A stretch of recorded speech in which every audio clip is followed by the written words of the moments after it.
ये एक mafia industry हो चुकी है। कोई भी गवर्नमेंट आए, पर्टिकुलरली मैं किसी को भी नहीं बोलूँगा, सबका प्रोपेगेंडा रहता है। क्योंकि आजकल आप देखिए स्कूलिंग पहले एक संस्था हुआ करती थी, अब संस्था को कन्वर्ट कर दिया कि एटीएम मशीन के लिए।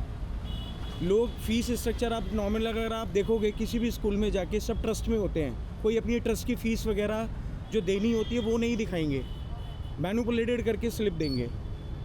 पर है और जितने भी ब्यूरोक्रेट्स हैं सबकी फंडिंग स्कूलों में है।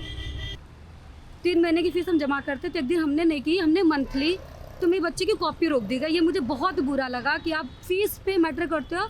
और मेरी बच्ची पढ़ाई भी बहुत अच्छी है, लेकिन टीचर को ये नहीं समझ में आया कि बच्चे को पढ़ाई हमें देख लीजिए, फीस तो पेरेंट्स जमा करेंगे, पढ़ा रही हूँ तो जाहिर सी बात मैं जमा करूँगी, लेकिन फिर भी ये चीज़ मुझे स्कूल की बिल्कुल बहुत बुरी लगी। हमारी आवाज़ सरकार तक नहीं पहुंचने वाली है, क्योंकि ये स्कूल्स में पॉलिटिशियंस का वो परसेंटेज बंधा होता है। आप ये देखिए यहाँ पे स्कूल्स की जो बुक सेल्स वाले हैं वो मंथ ईयरली 20 लाख रुपए स्कूल को देते हैं, और वो जो ड्रेस है, बुक्स हैं, कितनी हैवी कॉस्ट में मिलती हैं पेरेंट्स को। सेकेंड ईयर की बच्चे की बुक्स 6000 रुपीज़ की मिलती हैं।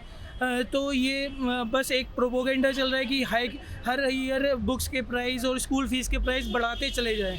हर साल बुक चेंज होना, क्यों चेंज होना कि इसमें पैसा इन्वॉल्व है, from the base till the high. क्या वो पहले बुक वेंडर हो गया, फिर स्कूल हो गया, फिर स्कूल के ऊपर वेंडर्स मैनेजमेंट सिस्टम हो गए, सबको एक एक्स परसेंटेज ऑफ कट्स जा रहा है, पहला पॉइंट। दूसरा, हर साल ये बुक चेंज होने का सरकार की तरफ से कोई रूल नहीं है। अगर आप आज भी सरकारी स्कूलों में जाओ, एनसीईआरटी वो चलती आ रही है हमारे टाइम से, और आज भी वही चल रही हैं। तो ये प्राइवेट स्कूलों के अंदर ये क्यों चल रहा है?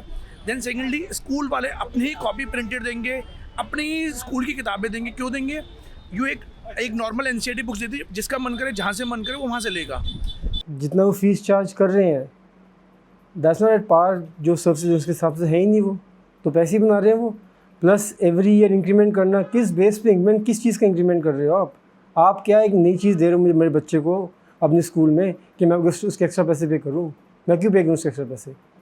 बट पेरेंट्स की मजबूरी है, बच्चा पढ़ रहा है तो उनको पढ़ाना ही बच्चे को, they have no other option. बच्चों पे इतना ओवर बर्डन हो चुका है कि बच्चा घर पे जाता है तो हम उसको मतलब रेस्ट भी नहीं करने देते, बोलते हैं पढ़ लो, होमवर्क है, होमवर्क के साथ साथ एग्ज़ाम है, एग्ज़ाम के साथ साथ असेसमेंट है, असेसमेंट के साथ पीटी है, कभी कुछ है। तो वो जो एक पहले होता था ना कि बाहर बच्चे पार्क में खेलने जा रहे हैं, कभी कुछ कर रहे हैं, वो सब आजकल बिल्कुल ही ख़त्म हो चुका है। कहते हैं ना हमारी मातृभाषा हिंदी है, उस पर तो कोई फोकस है नहीं, फोकस इंग्लिश पे है। क्योंकि अगर आप आज कहीं भी अगर बात करने जाओगे, अगर आपको इंग्लिश नहीं आती तो आपको ऐसे देखेगा जैसे एक ब्लडी ब्लेजर है आप। मतलब इंग्लिश है तो सब कुछ है, अगर इंग्लिश नहीं है तो आपके पास कुछ भी नहीं है।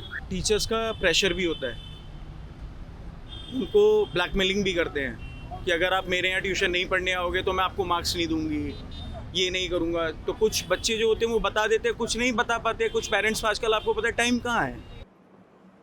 टीचर्स आज की डेट में अगर आप मेरे से पूछो तो यस, बिल्कुल सही कह रहे हो आप। यंग टीचर्स रख लेते हैं, वो उनको इतना एक्सपीरियंस होता नहीं पढ़ाने का, बस रख लेते हैं वो कि भाई चलो she is a BEd, she is an MEd, qualification है तो रख लो उसको, but there is no experience.